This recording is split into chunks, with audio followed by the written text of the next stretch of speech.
की शुरुआत शहर में हमेशा की तरह चहल पहल के साथ हुई। सड़कों पर गाड़ियां वैसे ही चल रही थी जैसे रोज चलती थी। बच्चे अपने स्कूल जा रहे थे, लोग अपने ऑफिस जा रहे थे। लोगों के दिल में इस बात की भी राहत थी कि बड़ी गर्मी के बाद बादल आए हैं और उस वजह से उन्हें कुछ गर्मी से आराम है। देखा जाए तो लोग थोड़े बहुत खुश थे। उनकी खुशी को बहुत जल्द एक नजर लगने वाली थी। उन्हें इस बात का अंदाजा नहीं था कि कौन सी मुसीबत उनकी तरफ तेजी से बढ़ रही थी। उन्हें इस बात का अंदाजा नहीं था कि आने वाले दिन शायद उनकी जिंदगी के आखिरी दिन हों। बादलों की गड़गड़ाहट की आवाज आ रही थी, पर उस आवाज के बीच में शायद किसी पक्षी के चीखने की आवाज भी आ रही थी। कुछ समझ नहीं आ रहा था कि ये आवाज बादलों की आवाज है या फिर बादलों के ऊपर कुछ है जो दिखाई नहीं दे रहा है पर चिल्ला रहा है। इस आवाज की वजह से लोगों का ध्यान बार बार बादलों की तरफ जा रहा था। तभी बादलों को चीरती हुई एक आकृति दिखाई देती है जिसके 2 पंख हैं। वह आकृति मुंह फाड़ फाड़ कर चिल्ला रही है और उसके दांत साफ नजर आ रहे हैं। ये पक्षी है क्या, कोई जानवर? ये खतरनाक है या फिर ये खतरनाक नहीं? इन सब बातों का किसी को पता नहीं था, पर इन सब सवालों के जवाब जल्द ही मिलने वाले थे। वो दानव उड़ते हुए सड़क पर चल रहे एक अदना से इंसान को उठा लेता है। सड़क पर भगदड़ मच जाती है। लोग अपनी जान बचाकर भागने लगते हैं। किसी को नहीं पता कि उस आदमी का क्या हुआ जिसे उठाया गया था, पर इस सवाल का जवाब भी जल्द ही मिल जाता है। जब सड़क पर उसकी हड्डियां गिरती हैं, तभी उस दानव की आवाज आती है। सबकी बारी आएगी, सबकी बारी आएगी। कोई आज मरेगा, कोई कल मरेगा। एक एक करके तुम सब मरोगे और तब तक मरोगे जब तक कि मेरा पेट नहीं भर जाता। सबकी बारी आएगी, सबकी बारी आएगी। इंडियन पुलिस देर से आने के लिए बदनाम है, पर इस बार उन्होंने तेजी दिखाई। पुलिस की एक टीम ने उस दानव को निशाना बनाना शुरू कर दिया। पुलिस अपनी गोलियां खत्म होने तक उस दानव पर गोलियां चलाती रही, पर इस सब का कोई नतीजा नहीं निकला। उस दानव को इन गोलियों से कोई फर्क नहीं पड़ा। केवल एक गोली उसके गले पर लगी जिससे थोड़ा बहुत नीले कलर का खून निकला, पर इसके अलावा कुछ ज्यादा फर्क नहीं पड़ा। एक बार फिर उसके हंसने की आवाज आने लगी। गोलियां? तुम इंसान एक विशेष किस्म के बेवकूफ हो। तुम उस प्राणी पर गोली चला रहे हो जो तुम्हारी गोलियों से नहीं मरने वाला। ये कहकर दानव नीचे आता है और कुछ पुलिस वालों को उठाकर ले जाता है। कुछ देर बाद उनकी हड्डियां भी सड़क पर गिरती मिलती हैं। इस घटना को देखकर स्पेशल डिफेंस कमेटी की मीटिंग बुलाई जाती है, जिसमें रक्षा मंत्री, आर्मी जनरल, पुलिस चीफ और अन्य डिफेंस एक्सपर्ट्स शामिल हैं। जेंटलमैन, मुझे सारी जानकारी दे दी गई।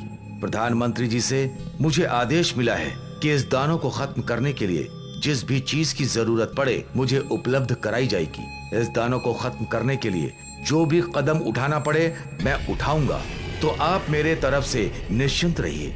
आप बस मुझे इतना बताइए कि आपको किस चीज की जरूरत है। आपके पास इस समस्या से निपटने का क्या सुझाव है? सबसे पहले मैं ये बात क्लियर कर देना चाहता हूँ सर कि मेरे जवानों ने इस दानव का डट कर सामना किया है। हम इस आफत से छुटकारा पाने में तो सफल नहीं हो पाए, पर एक बात हमें पता चली है जो आपके काम की है। हाँ जी बताइए, कौन सी बात है वो? सर ऐसा है, हमने इस पर पूरे पुलिस विभाग की गोलियां खाली कर दी, पर उसको कोई फर्क नहीं पड़ा। पर एक गोली उसके गले पर लगी और उसका खून निकला जो कि नीले कलर का था। मेरा मानना है कि इस जानवर के अंदर अगर कोई कमी है तो वह है उसके गले में। और शर्म की बात यह है कि पुलिस इसका कुछ नहीं कर सकती क्योंकि ये आसमान में रहता है। इसके लिए हमें एयरफोर्स की जरूरत पड़ेगी। अगर आप इजाजत दें तो मैं एक बात और कहना चाहूंगा। हाँ जी बताइए, बेफिक्र होकर बताइए। सर मेरे एक हवलदार का मानना है कि जब उस पर गोलियां चल रही थी तो वो आसानी से इनका सामना कर रहा था, और जब वो बादल के उस पार गया तभी उसे गले पर गोली लगी। इस बात से हम यहाँ अंदाजा लगा सकते हैं कि इसकी अगर कोई वीकनेस है तो वो उसके गले में है। और शायद इस जानवर को बादलों में कम दिखाई देता है। पहले हमें ये तरीका निकालना होगा कि कैसे भी हम इसे नॉर्थ ईस्ट लेकर जाएं, और दूसरा हमें नॉर्थ ईस्ट का इलाका खाली कराना पड़ेगा ताकि जान और माल का नुकसान ना हो। मैं अभी आदेश देता हूँ कि नॉर्थ ईस्ट को खाली करा लिया जाए, और जहां तक इसे नॉर्थ ईस्ट की तरफ ले जाने का सवाल है उसके लिए भी मेरे पास एक आइडिया है। वो क्या सर? जनरल साहब, ये जानवर खतरनाक है, पर इसमें एक और कमी है जिस पर किसी ने ध्यान नहीं दिया, और वो कमी है इसका ईगो। आपने सुना तो होगा कि ये पुलिस वालों का मजाक उड़ा रहा था। हम उसका मजाक उड़ाएंगे और उसे नॉर्थ ईस्ट आने की चुनौती देंगे। पुलिस सड़क पर एक स्पीकर में इस दानव को चुनौती दे रही है। स्पीकर से आवाज आ रही है, दानव, दानव, दानव, तूने कहा था ना सबकी बारी आएगी, तेरी भी बारी आएगी। अभी हमारी सेना नॉर्थ ईस्ट में है, जब वहां से आएगी तो तुझे कोई नहीं बचा पाएगा। ये सुनकर दानव हंसता है और बोलता है, अच्छा मजाक करते हो, बहुत गर्व है ना तुम्हें अपनी सेना पर। कल रात तक तुम्हारी आर्मी मेरे पेट के अंदर होगी। तुम्हारी आर्मी को यहाँ आने में टाइम लगेगा। मैं खुद ही नॉर्थ ईस्ट चला जाता हूँ, जल्दी मुलाकात हो जाएगी। हा हा हा हा हा हा। दानव नॉर्थ ईस्ट की तरफ बढ़ जाता है। दानव नॉर्थ ईस्ट पहुंच जाता है और उसकी उड़ान से साफ नजर आ रहा है कि वो अच्छे से देख नहीं पा रहा है। तभी उसी वक्त उसे पीछे से एक मिसाइल आकर लगती है। उसे समझ आ जाता है कि एयरफोर्स पहले से ही उसका इंतजार कर रही है। एकदम तभी एयरफोर्स के बहुत सारे जहाज उसके आसपास मंडराने लगते हैं।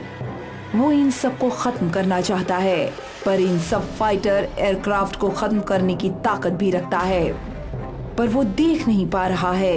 वो इधर उधर हाथ हिलाने लगता है, पर दानव एक प्रकार से असहाय नजर आ रहा है। तभी फाइटर एयरक्राफ्ट से निकले एक मिसाइल उसके गले पर आकर लगती है और गले से नीला खून बहने लगता है। तभी दूसरी मिसाइल भी उसके गले पर आकर लगती है। वो जमीन पर गिर जाता है और फाइटर एयरक्राफ्ट उसके गले को निशाना बनाकर लगातार मिसाइल बरसाते रहते हैं। कुछ देर बाद ऐसा लगता है कि दानव खत्म हो चुका है।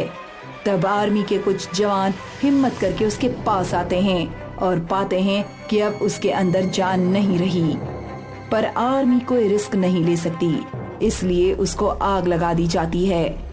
और वो दानव जो कुछ दिनों पहले तक दुनिया की मौत का पैगाम लाया था, आज सबके सामने धीरे धीरे राख में बदल रहा है।